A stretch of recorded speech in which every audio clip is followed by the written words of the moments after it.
Assalamualaikum. This is lecture number 3 of cost accounting, chapter number 1, introduction, methods and technique of costing. तो basically costing होती क्या है? तो costing the technique and process of ascertaining the cost. तो basically ये technique है या process है जिससे हम किसी चीज़ की कॉस्ट मालूम करते हैं। तो उसमें कुछ मेथड होते हैं, ठीक है ना। जॉब कॉस्टिंग, तो सबसे पहला मेथड है हमारा जॉब कॉस्टिंग।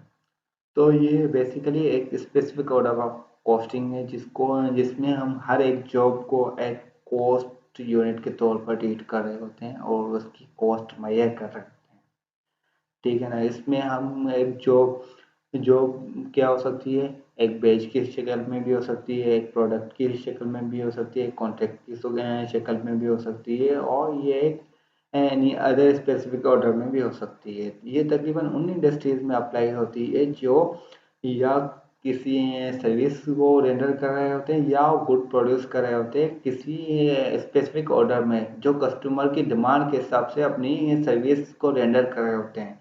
ये तकरीबन उन इंडस्ट्रीज में यूज़ होती है जो कंस्ट्रक्शन में इन्वॉल्व होती है या इंजीनियरिंग में इन्वॉल्व होती है, शिप बिल्डिंग इंडस्ट्रीज में इन्वॉल्व होती है।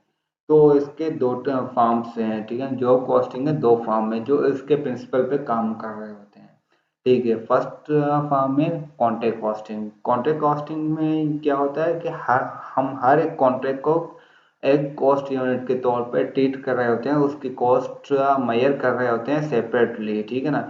तो ये उन्हें कंस्ट्रक्शन इंडस्ट्री में अप्लाई होती है, ठीक है ना। जो एक रोड बनाते हैं, ब्रिज बनाते हैं और अदर टाइप ऑफ कंस्ट्रक्शन करते हैं। और जो इंजीनियरिंग इंडस्ट्रीज हैं जो हर एक प्रोजेक्ट को हम एक कॉस्ट यूनिट के तौर पर डिटरमाइन करते हैं, ठीक है ना। उसके बाद हमारा आ जाता है बैच कॉस्टिंग। बैच कॉस्टिंग क्या होती है? Each batch is treated as cost unit. हाँ, इसमें हम हर एक बैच को एक कॉस्ट यूनिट के तौर पर ट्रीट कर रहे होते हैं, उसकी कॉस्ट अक्यूमुलेट और डिटरमाइन कर रहे होते हैं सेपरेटली हर एक बैच की। इसमें जो each batch consist of number of like unit, जो इसमें हर एक बैच में सेम यूनिट होते हैं, ठीक है। जैसे कि टेबलेट जो फार्मास्यूटिकल कंपनी है उसमें टेबलेट हैं जो पेनाडोल बना रहे होते हैं। पेनाडोल्स जो हमारा कार्टून आ रहा होता है, ठीक है ना। कार्टून में सेम प्रोडक्ट होती है, ठीक है। वो हम एक बेच की शक्ल में खरीद कर रहे होते हैं। और जैसे कि रेडीमेड गारमेंट मैन्युफैक्चरिंग इंडस्ट्रीज है, वो एक कार्टून के शक्ल में वो अपने गारमेंट सेल कर रही होती है जो होल सेलर को दे रही होती है। फार्मास्यूटिकल इंडस्ट्री वो बेच की शक्ल में वो स्टोर पे वो दवाएं दे रही होती है। जैसे spare parts and component manufacturing industries इसी तरीके से बेच की शक्ल में वो अपने प्रोडक्ट सेल कर रही होती है। तो ये था हमारा जॉब कॉस्टिंग के दो टाइप, ठीक है। उसके बाद हमारा आ जाता है प्रोसेस कॉस्टिंग, ठीक है। प्रोसेस कॉस्टिंग में क्या होता है? It is method of costing under which all cost are accumulated for each stage of production. तो इसमें हम हर एक स्टेज की हम कॉस्ट अक्यूमुलेट करते हैं, उसकी कॉस्ट को डिटरमाइन करते हैं, ठीक है। और हमें इसको इस जो प्रोसेस कॉस्टिंग को हम क्या बोल सकते हैं? प्रोसेस ऑफ प्रोडक्शन, ठीक है ना। And the cost per unit of production are certain at each stage of production. तो इसमें हम हर एक स्टेज की हम कॉस्ट, हर एक स्टेज जो है ना वो एक कॉस्ट यूनिट के तौर पर हम ट्रीट कर रहे होते हैं, उसकी हम कॉस्ट डिटरमाइन करते हैं, ठीक है ना। डिटरमाइन करते हैं by dividing the total cost of each process.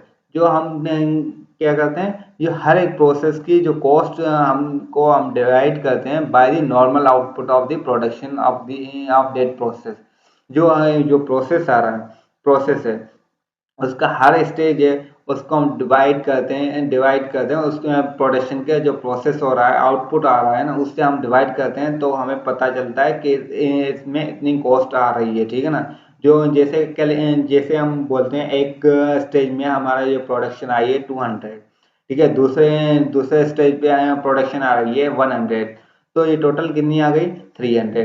तो हम इसे डिवाइड करते हैं कि हर स्टेज में कितनी प्रोडक्शन आ रही है, तो हम उसके कॉस्ट को उसी के हिसाब से डिटरमाइन करते हैं कि एक स्टेज में हमारे जो प्रोडक्शन हो रही है तो उसमें कॉस्ट कितनी आ रही है, सेकंड स्टेज में हमारी कॉस्ट कितनी आ रही है, थर्ड स्टेज में हमारी कॉस्ट कितनी आ रही है। तो ऐसे ही हम एक प्रोसेस कॉस्टिंग में जो हर एक स्टेज के हिसाब से हम अपनी कॉस्ट डिटरमाइन कर रहे होते हैं। ये प्रोसेस कॉस्टिंग उन इंडस्ट्रीज में यूज होती है where manufacturing activities carried out and continuous by process continuous by mean of two or more process, और जिसमें दो या दो से ज्यादा प्रोसेस हो या उनके स्टेज हो, ठीक है ना। वो उसमें क्या होता है कि उन जो फर्स्ट स्टेज का जो हमारा आउटपुट होता है वो जो सेकेंड स्टेज में हमारा इनपुट ये इनपुट के तौर पे यूज हो रहा है। जैसे कि हमारे जो रॉ मटेरियल आ रहा है, रॉ मटेरियल जब हम प्रोसेस में डालेंगे तो वो प्रोसेस में जो हमारा मटेरियल बनता है वो हमारे जो सेकंड फेज में आएगा तो वो जो मटेरियल है ना वो हमारा फिनिश गुड तक वो ऐसे ही प्रोसेस में चलता रहेगा। जैसे पेपर इंडस्ट्रीज है, केमिकल इंडस्ट्री है, टेक्सटाइल इंडस्ट्री में, जैसे हम एग्जांपल ले लेते हैं टेक्सटाइल इंडस्ट्री। टेक्सटाइल इंडस्ट्री में जैसे वो कपास आता है, कपास को हम स्पिनिंग में डालते हैं, स्पिनिंग में डालेंगे तो वहां से एक रोल बनेगा, रोल की शक्ल में आएंगे तो वो से वेविंग में सेकंड फेज में उनका इनपुट होगा। सेकंड फेज में जो स्पिनिंग वाला आउटपुट निकलेगा वो सेकंड फेज जो वेविंग है उसमें उसका आउट इनपुट होगा, और जो सेकंड फेज जो खत्म होगा जो उसका आउटपुट निकलेगा वो उनका थर्ड फेज में उनका इनपुट होगा। तो ऐसे ही प्रोसेस चलता रहेगा जब तक वो फिनिश फाइनल गुड तक फाइनल प्रोडक्ट तक ना पहुंचे। तो ऐसे उनका जो फर्स्ट फेज का जो आउटपुट होगा सेकंड फेज का वो इनपुट होगा, ठीक है। ऐसे ही प्रोसेस चलता रहेगा। उसके बाद जो प्रोसेस कॉस्टिंग के भी कुछ टाइप्स हैं, जैसे कि ऑपरेशन कॉस्टिंग। ऑपरेशन कॉस्टिंग में जो हम हर एक प्रोसेस को ऑपरेशन को हम एक सेपरेट कॉस्ट यूनिट के तौर पर ट्रीट कर रहे होते हैं, उसकी कॉस्ट मेजर कर रहे होते हैं, ठीक है ना। उसके मीन्स हर एक स्टेज पे ऑफ प्रोडक्शन के हम डिटरमाइन कर रहे होते हैं, ठीक है। ये तकरीबन उन इंडस्ट्रीज में यूज हो रहा होता है जिसमें हर मुख्तलिफ ऑपरेशन हो रहे होते हैं, ठीक है। मुख्तलिफ स्टेज में उनका ऑपरेशन परफॉर्म हो रहा होता है और हम उसके हर एक सेपरेट जो स्टेज है उनकी हम कॉस्ट मालूम कर रहे होते हैं। उसके बाद हमारा आता है यूनिट कॉस्टिंग और सिंगल आउटपुट कॉस्टिंग। ये भी एक फॉर्म है कॉस्टिंग प्रोसेस कॉस्टिंग का। तो इसमें भी हम हर एक का यूनिट एलिमेंट उसको हम कॉस्ट कॉस्ट पर यूनिट के तौर पे कॉस्ट यूनिट के तौर पे हम ट्रीट कर रहे होते हैं, उसकी कॉस्ट मेजर कर रहे होते हैं। जैसे कि हमारा सीमेंट है, सीमेंट इंडस्ट्री में जो सीमेंट बन रहा होता है वो सीमेंट जो हर एक सीमेंट की बॉडी है, ठीक है ना, उसको हम एक कॉस्ट यूनिट के तौर पे ट्रीट कर रहे होते हैं कि ये उस पर कितना कॉस्ट आ रहा है, ठीक है। जैसे कि हमारा ब्रिक्स बन रही है, एक जो ब्रिक है उस पर कितनी कॉस्ट आ रही है, तो हम एक से हर एक यूनिट को हम एक सेपरेट कॉस्ट यूनिट के तौर पे ट्रीट कर रहे होते हैं, ठीक है ना। ये किन इंडस्ट्री में अप्लाई होती है, only a product or a few grades of same product are produce. जो एक प्रोडक्ट बने या कुछ उसी सेम प्रोडक्ट प्रोड्यूस हो तो उन इंडस्ट्री में ये मेथड यूज हो रहा होता है। Secondly production involve only single process और ऑपरेशन, ठीक है। और वो इंडस्ट्रीज में ये प्रोसेस मेथड यूज होता है, जैसे वो ब्रेक मेकिंग इंडस्ट्रीज है। ब्रेक में सिर्फ एक ही प्रोसेस एक स्टेज में वो ब्रेक बन जाती है, तो उन इंडस्ट्रीज में ये यूज हो रहा होता है, ठीक है। प्रोडक्शन यूनिफॉर्म एंड कंटिन्यूस, ये ब्रेक बन रही है, ठीक है, यूनिफॉर्म भी होती है, ठीक है, सब एक जैसी ब्रेक्स होती हैं और ये कंटिन्यूस प्रोसेस है, ठीक है। Units of output are identical, जो ये आउटपुट होगा वो आइडेंटिकल ही है, ठीक है। उसके बाद हमारा आता है ऑपरेटिंग और सर्विस कॉस्टिंग, और इसमें तकरीबन वो इंडस्ट्रीज इन्वॉल्व होती हैं जो किसको सर्विस प्रोवाइड कर रही है, ठीक है। बाकी जो हम कॉस्टिंग के मेथड पढ़ चुके हैं वो टेंजिबल है, ठीक है, वो से हम छू के हम उसकी कॉस्ट मालूम कर रहे होते हैं, ठीक है। सर्विस ऐसी चीज है जिस जो हम इनटेंजिबल है, वो हम सिर्फ रेंडर कर रहे होते हैं। जैसे ट्रांसपोर्टेशन ट्रांसपोर्टेशन में ट्रांसपोर्टेशन हो रही है, ठीक है, उसमें वो सर्विस प्रोवाइड कर रहे हैं, रेलवे, ठीक है, वो सर्विस प्रोवाइड कर रही है, ठीक है, एयरलाइंस वो सर्विस दे रही है, ठीक है, होटल्स वगैरह, हॉस्पिटल, इलेक्ट्रिसिटी, सिनेमाज वो अपनी सर्विस दे रही होती हैं। तो उसकी कॉस्टिंग मेजर करने के लिए ऑपरेटिंग कॉस्टिंग या सर्विस कॉस्टिंग का मेथड यूज कर रहे होते हैं, ठीक है ना। उसके बाद हमारा आ जाता है मल्टीपल और कंपोजिट कॉस्टिंग। मल्टीपल और कंपोजिट कॉस्टिंग में क्या होता है कि It involves the application of two or more method of costing respect of same product. एक प्रोडक्ट में दो से ज्यादा मेथड यूज हो रहे होते हैं जैसे कि हम एग्जांपल लेते हैं मोटरसाइकिल वगैरह की। मोटरसाइकिल में जो टायर अलग कंपनी में बन रहे हैं, ठीक है ना, और जो स्पेयर पार्ट्स जो व्हील्स वगैरह वो अलग कंपनी में, चेचिस वगैरह अलग, इंजन अलग, ठीक है ना। वो फाइनली जो कुछ चीजें हम इंपोर्ट करते हैं, कुछ हम खुद बनाते हैं, ठीक है, तो सबकी अलग कॉस्टिंग होगी, ठीक है। हर एक स्टेज की अलग कॉस्टिंग हो रही है, ठीक है ना। तो हम फाइनल प्रोडक्ट में वो सिर्फ हम असेंबल कर रहे हैं तो उसकी कॉस्ट अलग है, ठीक है ना। तो इसमें जो मुख्तलिफ कंपोजिट कॉस्टिंग है, ठीक है, मल्टीपल कॉस्टिंग मेथड यूज हो रहे हैं, तो इस मेथड को मल्टीपल या कंपोजिट कॉस्टिंग भी कह सकते हैं, ठीक है ना। तो ये थे हमारा कॉस्टिंग, मेथड ऑफ कॉस्टिंग। अब हम चलते हैं टेक्निक के जानिब। तो टेक्निक्स ऑफ कॉस्टिंग क्या है?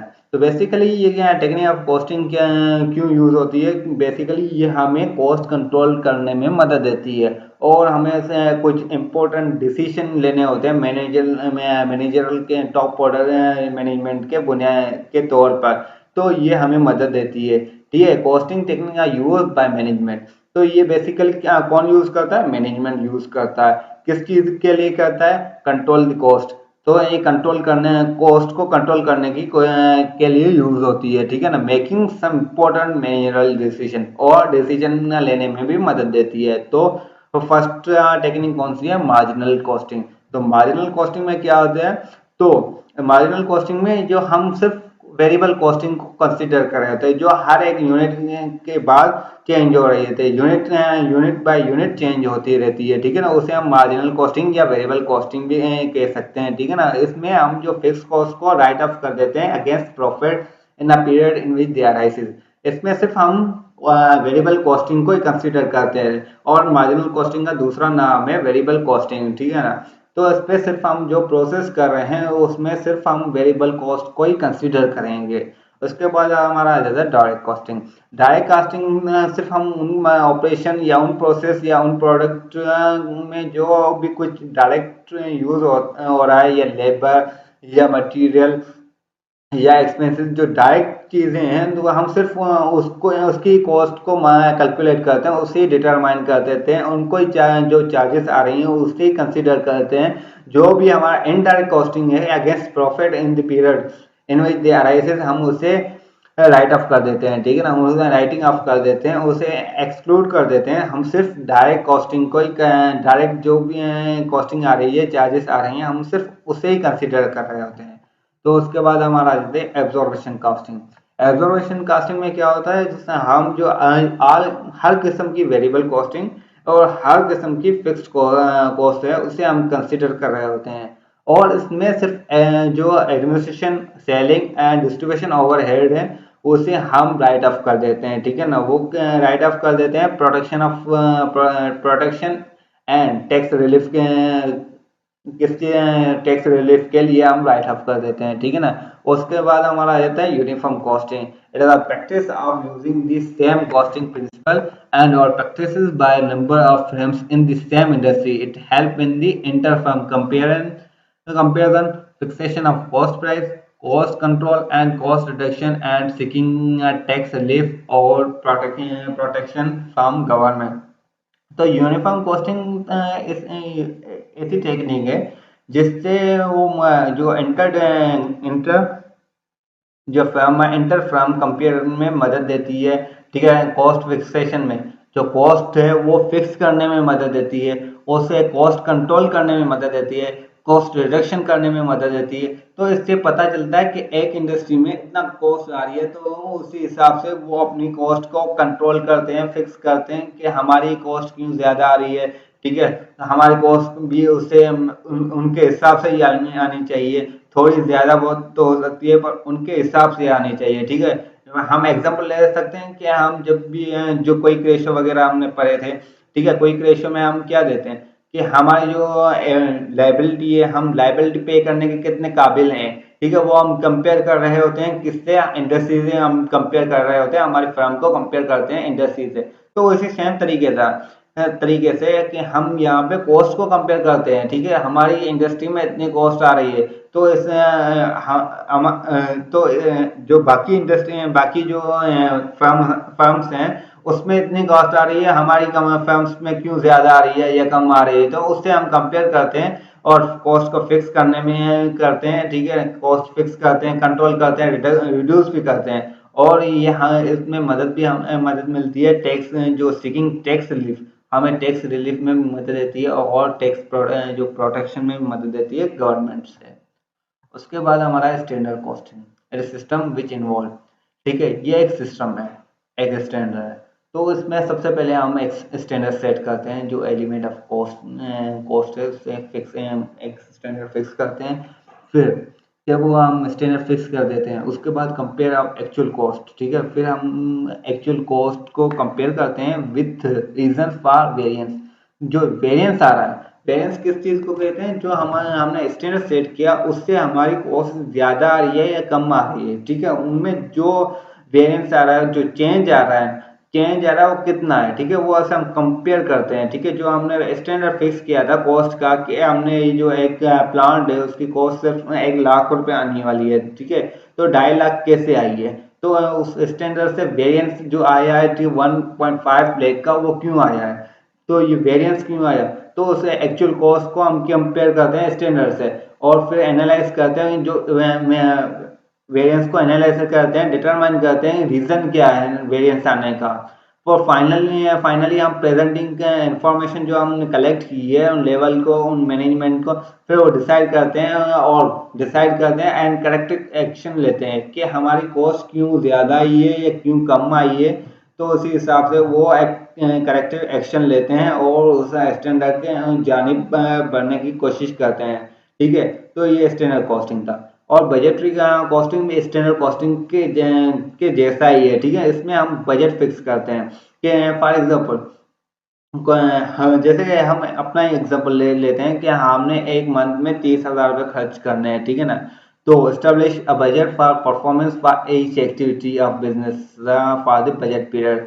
तो हमने अपना एग्जांपल लिया है, ठीक है ना, अपना एग्जांपल लिया है, तो एक मंथ में हमने 30,000 रुपये खर्च करने हैं, ठीक है, ये 30,000 रुपये हमने एक फिक्स की है, ठीक है, एक कॉस्ट हमने फिक्स की है, ठीक है। फिर हमने एक मंथ गुजार लिया है, ठीक है, एक मंथ गुजारने के बाद हमारा जो कॉस्ट आ गई है वो 40,000 आ गई है, ठीक है ना। फिर हम compare of actual performance with budget performance to ascertain various. तो हमने क्या देखा कि हमारा कॉस्ट कितनी आ गई है 40,000 और हमने बजट कितना फिक्स किया था 30,000 और इसका जो वेरिएंस कितना आ रहा है 10,000।